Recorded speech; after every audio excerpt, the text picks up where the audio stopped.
Olá, hoje iremos aprender sobre o movimento metodista. Na Inglaterra do século XVIII, o direito de adorar a Deus segundo sua própria consciência não era permitido. Exigia-se de todos o aceitar as doutrinas e formas de culto prescritas pela Igreja Anglicana. Milhares de pastores foram destituídos de seus cargos. O povo foi proibido, sob pena de pesadas multas, prisão e até banimento, assistir a qualquer reunião, exceto as que eram sancionadas pela igreja estabelecida. Muitos sofreram pela fé. As cadeias estavam repletas, mas algo estava para mudar na Inglaterra.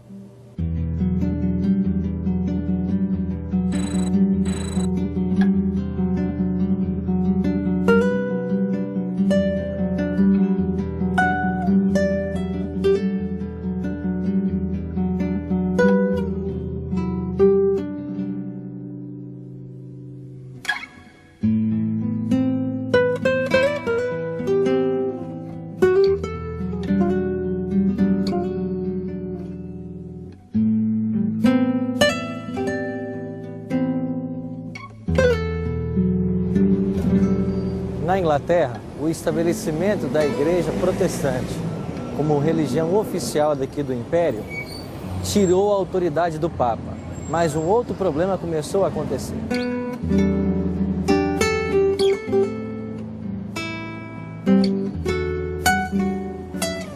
O Papa foi rejeitado, bem como a sua autoridade. Mas em lugar do Papa, colocou-se o rei como cabeça da religião. As doutrinas de Roma haviam sido abandonadas, mas as suas formas foram conservadas. Para reverter esse quadro, aqui na Inglaterra, Deus levantaria um homem chamado John Wesley.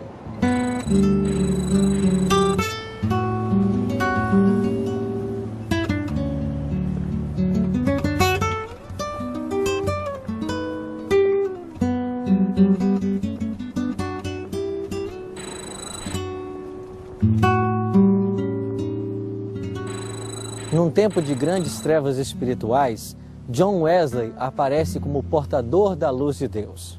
Sob o domínio da igreja estabelecida, o povo da Inglaterra havia caído em tal declínio religioso que dificilmente se poderia diferenciar a religião do paganismo. A grande doutrina da justificação pela fé, tão claramente ensinada por Lutero, fora quase de todo perdido de vista. E o princípio de confiar nas boas obras para a salvação tomara-lhe o lugar. Whitefield e os irmãos Wesley, que eram membros da igreja estabelecida, a igreja anglicana, buscavam sinceramente o favor de Deus, e isto mediante vida virtuosa e observância às ordenanças da religião. John Wesley havia estudado com sua mãe até os 11 anos de idade. Frequentou uma escola pública por 6 anos e, aos 17 anos, foi para a Universidade de Oxford. Lá começa a se reunir com um grupo de estudantes para meditação, estudo da Bíblia e oração, sendo conhecido pelos colegas universitários de Clube Santo. Os alunos, notando que os membros do grupo tinham horário e método para tudo o que faziam, os taxaram como metodistas. Wesley passou então a se interessar mais pela questão social de seu país e a miséria que a Inglaterra vivia. A Inglaterra do século XVIII era uma sociedade conturbada pela Revolução Industrial. Crescia muito o número de desemprego na Inglaterra. O país estava cheio de mendigos itinerantes, políticos corruptos, vício e violência generalizada.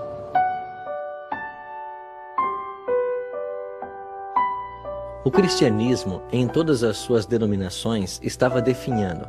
Ao invés de influenciar, estava sendo influenciado pela apatia religiosa e pela degradação moral.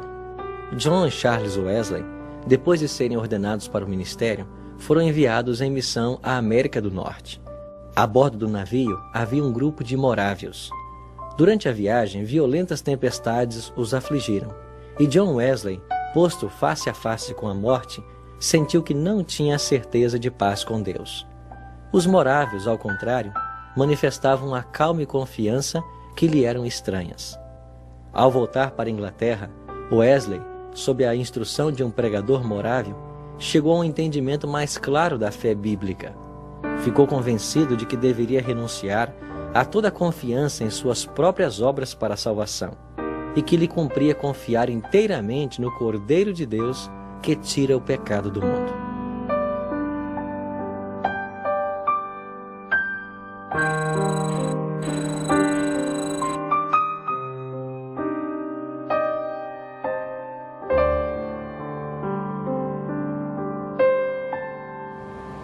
No dia 24 de maio de 1738, aqui em Londres, em uma reunião da Sociedade Morávia, Wesley passou por uma experiência espiritual. Mais tarde, assim escreveu em seu diário: Enquanto ouvia a descrição que Lutero fazia sobre a mudança que Deus opera no coração através da fé em Cristo, senti que meu coração ardia de maneira estranha. Senti que, em verdade, eu confiava somente em Cristo para a salvação e que uma certeza me foi dada de que Ele havia tirado meus pecados e que me havia salvo da lei do pecado e da morte. Comecei a orar com todo o meu poder por aqueles que, de uma maneira especial, me haviam perseguido e insultado. Então testifiquei diante de todos os presentes o que, pela primeira vez, senti em meu coração. Durante longos e sombrios anos de esforços exaustivos, Wesley havia se conservado firme em seu único propósito de procurar a Deus. Encontrou-o por fim, e achou que a graça que labutara por alcançar, pelas orações e jejuns, obras de caridade e abnegação, era um dom do céu, sem dinheiro e sem preço. Uma vez estabelecido na fé cristã, ardia-lhe a alma do desejo de espalhar por toda a parte o conhecimento do glorioso Evangelho da livre graça de Deus. Wesley andava por toda parte a cavalo, conquistando o apelido de o Cavaleiro de Deus.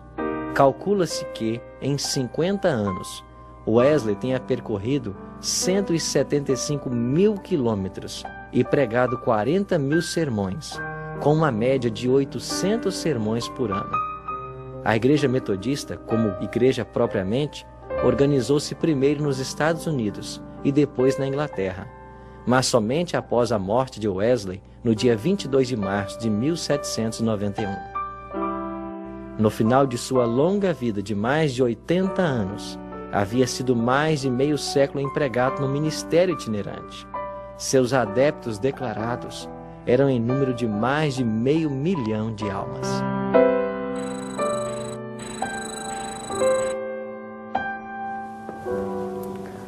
Pastor, fale-nos um pouco sobre as características principais do metodismo e o entusiasmo de Wesley.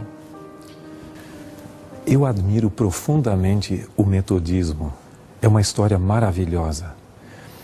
Wesley era um indivíduo que tinha dificuldades em controlar suas paixões, especialmente sua moralidade, e quando ele estudava em Oxford, juntamente com alguns amigos, ele decidiu montar um clube santo, onde eles deveriam examinar sua própria vida para ver que pecados deveriam superar no sentido de buscar uma maior comunhão com Deus e uma maior santidade de vida.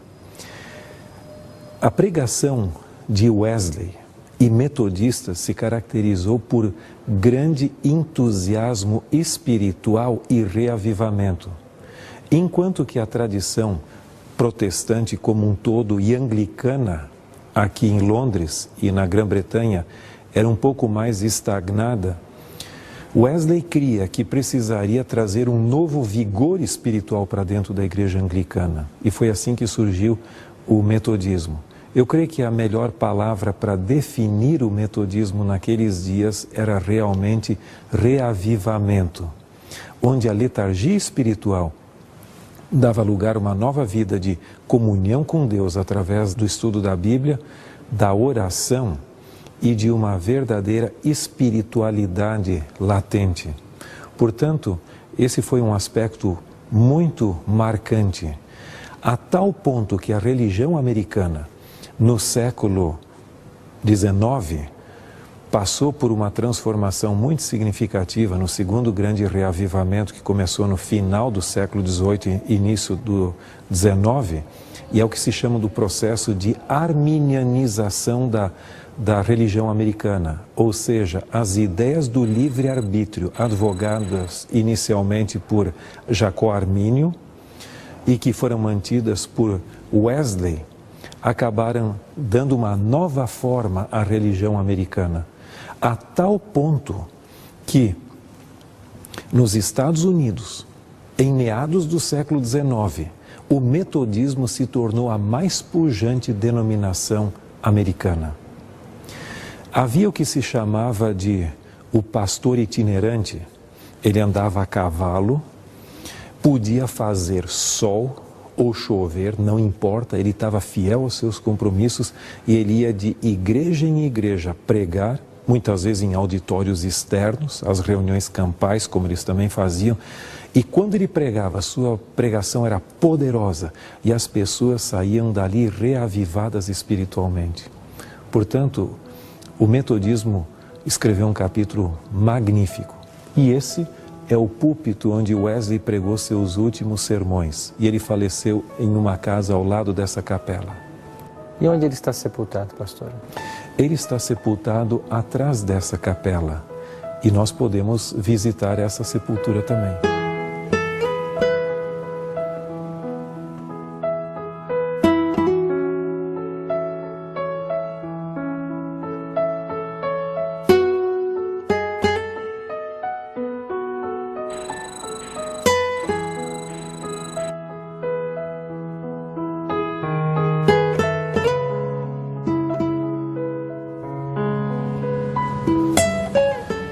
E aqui está a sepultura de John Wesley. Pastor, qual é a principal contribuição do metodismo para o protestantismo? Eu creio que é difícil responder a sua pergunta porque foram várias as contribuições, mas eu gostaria de destacar 3 delas. Uma delas foi a sua contribuição para a compreensão da verdade, e que se chama tecnicamente de o quadrilátero wesleyano. Ele mencionava 4 fontes de verdade: as Escrituras, a tradição, a razão e a experiência. Alguns creem que ele colocava essas 4 fontes de verdade no mesmo pé de igualdade, mas estudos mais recentes têm demonstrado que não. Para ele, a Escritura estava acima das demais 3. Agora, um ponto importante é que ele também falava de que para nós compreendermos as Escrituras precisamos da iluminação do Espírito Santo, e é o que ele chamava da Inner Witness of the Spirit, ou seja, o testemunho interior do Espírito Santo na nossa vida. Portanto, precisamos da iluminação do Espírito Santo para compreendermos a palavra de Deus. E esse foi um conceito interessante. Um outro ponto, ele enfatizava o livre-arbítrio humano. Todos os grandes reformadores do 16º século criam na predestinação, ou seja, que nós não temos uma liberdade plena, nós já viemos praticamente pré-programados. E Wesley foi o que popularizou a ideia do livre-arbítrio, que nós podemos escolher o caminho da salvação ou da perdição. Um terceiro ponto importante é o conceito de salvação.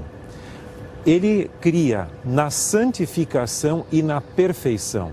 Ele chegava a exagerar o conceito de perfeição rumo àquilo que nós chamamos de perfeccionismo, no sentido de que após a conversão e antes da morte, chega um momento na vida da pessoa na qual ela atinge a perfeição absoluta. É óbvio que nós não cremos nesse aspecto, porque eu creio que não é bíblico. Pastor, e qual foi a principal contribuição do metodismo para o adventismo?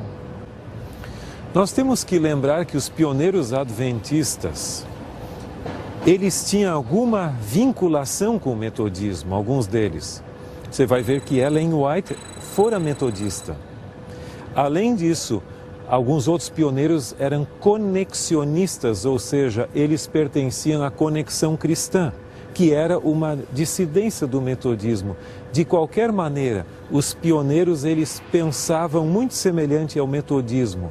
Nós não cremos que eles ficaram presos a uma tradição, mas sim que eles herdaram esse legado dos metodistas e que tem fundamentação bíblica. Afinal de contas, a ideia de livre-arbítrio, de liberdade de escolha, de reavivamento e outros conceitos correlatos foram herdados do metodismo. Tanto é que o livro Caminho a Cristo, de Ellen White, ele é muito próximo da teologia de John Wesley, mas que nós cremos que é bíblica, não é meramente uma questão de tradição. Porém, Ellen White discordava de John Wesley em 2 pontos. O primeiro deles, ela cria na justiça imputada de Cristo, ou seja, que cobre-nos com sua justiça o que Wesley negava e chamava de heresia. Ellen White tem a doutrina de perfeição, mas não de perfeccionismo. E nesses pontos ela não refletia a teologia de Wesley. Portanto, nós temos uma clara evidência de que ela valeu-se de conceitos refletidos pelo metodismo que tinham fundamentação bíblica, mas nos pontos nos quais o metodismo se desviou da palavra de Deus, ela não seguiu esse caminho. O metodismo ainda mantém, pastor, seu fervor, entusiasmo inicial? O metodismo, em realidade, escreveu um dos capítulos mais belos da história do cristianismo nos seus primórdios. Quando os pregadores itinerantes metodistas chegavam a uma determinada localidade, eles pregavam com tamanho entusiasmo e dedicação e fervor que suscitavam reavivamentos e muitas pessoas atingiam aquele nível de espiritualidade e de santificação da vida que nós teríamos que redescobrir em nossos dias. Mas o tempo que se encarrega, pelo princípio da entropia, de diminuir o entusiasmo e o fervor, também atingiu aos metodistas. Nos Estados Unidos, já faz algumas décadas, o metodismo abraçou oficialmente o pluralismo. E isso se demonstrou danoso para o movimento. E hoje o metodismo americano, e a semelhança de outros lugares, é uma das denominações que perde maior número de membros. Ela se secularizou, essa denominação, e praticamente aquela história do passado não voltou mais.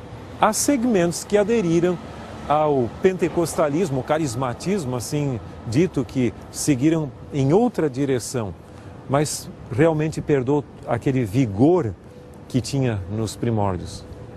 Pastor, na sua opinião, o que deveríamos fazer para não perder esse primeiro amor que temos logo no início da experiência cristã? Eu creio que só existe um caminho. Nós precisamos de lealdade ao texto sagrado, à Bíblia. O que normalmente ocorre, a pessoa começa inicialmente a ter uma lealdade maior às Escrituras e com o passar do tempo vai fazendo releituras do texto sagrado da perspectiva das suas preferências pessoais, da cultura na qual existe, do seu gosto e assim por diante. Isso se demonstrou danoso. Nós não podemos fazer releituras tendenciosas da palavra de Deus, porque isso mina a nossa identidade. E a segunda coisa, nós temos que evitar o que a senhora White fala no livro Caminho a Cristo, religião meramente intelectual. E isso é um grande legado de Wesley. Nós necessitamos ter o poder santificador do Espírito Santo em nossa vida, que nos mantém com a nossa chama de fervor espiritual acesa. Se nós tivermos isso, nossa vida espiritual será diferente. Mas muitos seguem uma religião meramente de tradição ou de conveniência pessoal, quando na verdade nós precisamos de uma religião que não seja de invenção humana, mas que venha de Deus e transforme e santifique a nossa vida. Eu creio que muitos de nós somos hoje anões espirituais. Já temos anos de vivência espiritual e de adventismo, mas em realidade nós não temos crescido em nossa espiritualidade.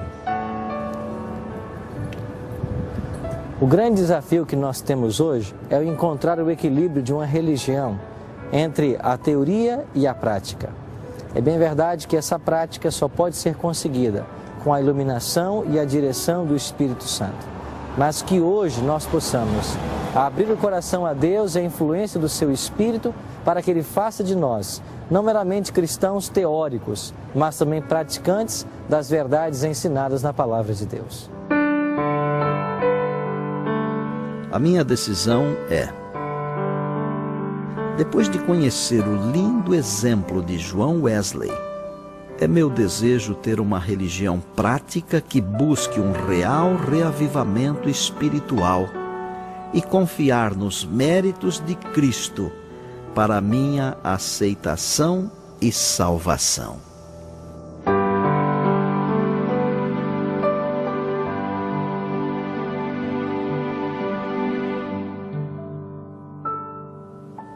Se essa é a sua decisão, ore comigo agora. Bondoso Deus e Pai, obrigado por Cristo ter vindo a esse mundo, morrer por todos nós na cruz do Calvário. Que nós possamos ter uma real experiência com Ele, que de fato a nossa religião seja uma religião viva e eficaz. Fica conosco, perdoa os nossos pecados e ajuda-nos a andarmos na Tua presença. Te oramos em nome de Jesus. Amém. Todos os grandes reavivamentos da história foram suscitados depois de intenso estudo da Palavra de Deus. As trevas que cobriram a Idade Média foram causa do afastamento da Bíblia. E por causa desse afastamento, uma outra doutrina foi esquecida: o batismo. Em nosso próximo encontro, aprenderemos mais detalhes sobre essa doutrina bíblica.